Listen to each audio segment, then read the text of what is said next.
And at first I was like, I'm not gonna let them rob me. So I pushed past the two guys and walked forward. And they came back around and they stopped me. And there was a guy on a bike and there was two guys next to him. And the guy on the bike, he was the guy kind of leading the operation here. And at that point, the second time when they came back around, he took out a gun and he put it to my chest. And he was like, what do you have? I'm not gonna ask you again, what do you have on you? And at that point, my life was like, I felt shattered. I was like, wow, like this is how I'm gonna die. This is how it goes.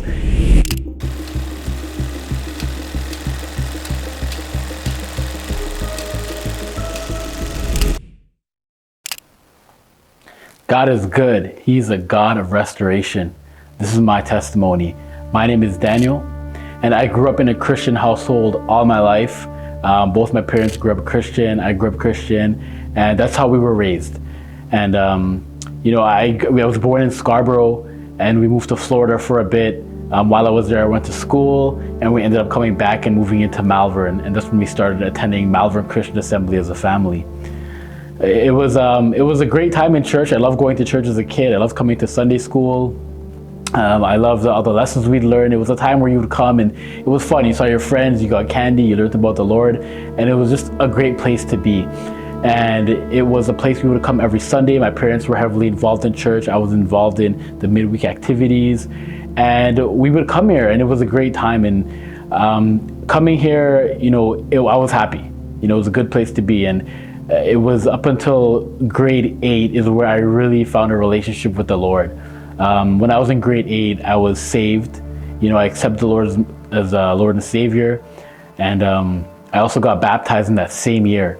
So it was a good year, speaking for me, just in my faith walk and where I was. I loved the Lord and wanted to be like Jesus. And I did all those steps in order to be like that. And it was great.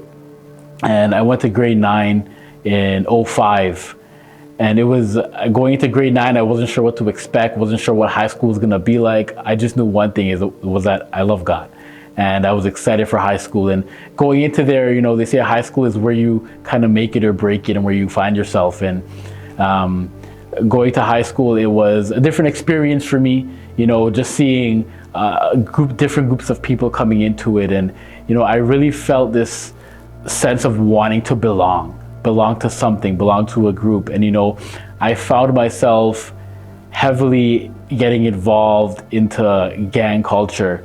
And it was a life of criminal activity, drugs, guns, fighting, extortion, all those kinds of things. And it was like my grade 10 year, grade 11 year where I got heavily involved into those things. And it wasn't the best. And I always knew God was real, like he was there, but I never really cared to live that lifestyle. I got involved with this group and it felt like a family. It felt like you belong. Like they watched out for me. They had my back wherever I went, and it was just a feeling of belonging is what I was looking for. I was trying to be somebody that I was never meant to be or who God called me to be. And within that, I got myself into a lot of trouble, and I started attending a youth group here at MCA in grade 11, grade 12. I was about 17 or 18 and started slowly coming back to youth group, and had a youth pastor here that kind of mentored me and kind of took me under his wing. And, I was at this point where I was like, I had one foot in church and one foot in the world. And I didn't want to let go of either of them. I enjoyed both of them. I loved coming to church on a youth night, but I also loved, being in the street and hustling and doing all types of activities. And after being there, Pastor Mark Goring, again, took me under his wing, and I learned a lot from him, and he showed me love and showed me what it was to be a Christian and kind of walked me through it. And this life was kind of being resurrected in me from what I remember in grade 8 being saved. I'm like, this is what, life is about, showing the love of Christ and really emulating Jesus. But I also struggled because I also wanted to be in the world. And with that came a lot of challenges, I think the turning point for me in my life was one morning I was going across the city to Kipling. And again, I was around 17, 18 here. And I was going across the city to Kipling. And that morning I was looking for my MP3 player to listen to music because I knew it was going to be a long train ride.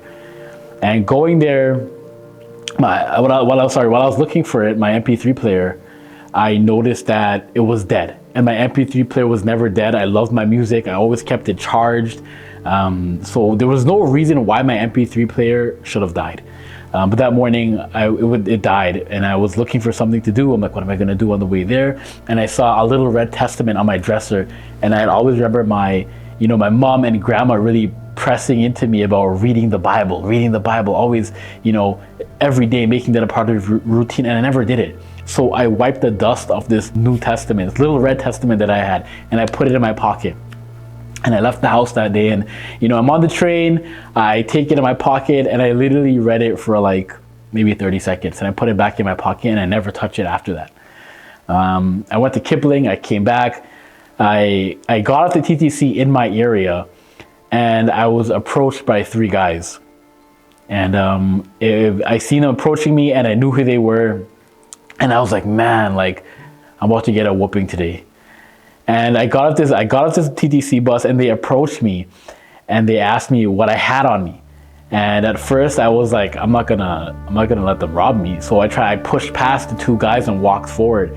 And they came back around and they stopped me. And there was a guy on a bike, and there was 2 guys next to him. And the guy on the bike, he was the guy kind of leading the operation here. And at that point, the second time when they came back around, he took out a gun and he put it to my chest. And he was like, what do you have? I'm not going to ask you again. What do you have on you?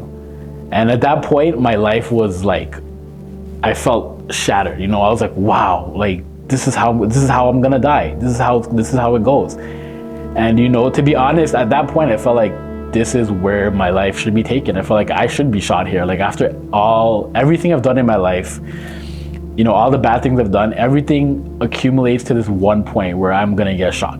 And I kind of accepted that. And I was ready to die. I was like, okay, this is what I get it. What goes around comes around, I guess. I think the only thing that really saddened me was like, I didn't really get to see my mom that morning, or my sister, or my dad, and it's like, what if I do that? I never got to say I love them, or I was gonna end up on like on CP24, another person dead, and after he pulled his gun out, I didn't move. The guys were, feeling my pockets. They took my shoes, they took my chains. I had a wallet with money in it. They took my watch, they took my phone. They literally took everything off me. The guy reached into my pocket and he took out the Red Testament. And at that point, he asked me what it was. And I told him it was a Bible, and I was like, they're like, okay, do you go to church? And I told him the truth. Like I told him, hey man, I'm trying to get back into youth group. I recently started attending again, and I'm trying to get my life back together and get it right with God. And at that point, it was nuts. Like after they saw it, there was like a moment of silence, like 5 seconds of silence. And the head guy, the guy on the bike, literally looked at me and said, give him back all this stuff. He's a church guy. And they gave back my chains, my phone, my wallet with money in it. They gave up my shoes. They literally gave back everything to me. And I was like, for a moment, I was scared. I was like shivering because I'm like, man, like what's happening? They gave everything back. I was surprised they didn't even take the money inside the wallet. They literally gave back everything. And the last thing they said to me was, don't ever let me see you wearing those colors again. And they rode off. And after that, I just dropped to my knees and I cried. I was like, God, you are so good. I call it my Jonah experience. I've been trying to run from God my whole life, and I was somebody who had to learn the hard way. And I feel like this was God's way of saying, listen, you have to come back to me. Especially now that I was getting more serious in youth group and, on my way to becoming a leader, living a life of righteousness. And I just wanted to just say, God is a God of restoration. What the devil tried to destroy, what the devil tried to take away, God would use that for something greater. That's my testimony, and that's what I wanted to share, is that, again, God is a God of restoration. So whatever life throws at you, whatever obstacles you go through, no matter what your past may be like, that God can always redeem and restore who you are.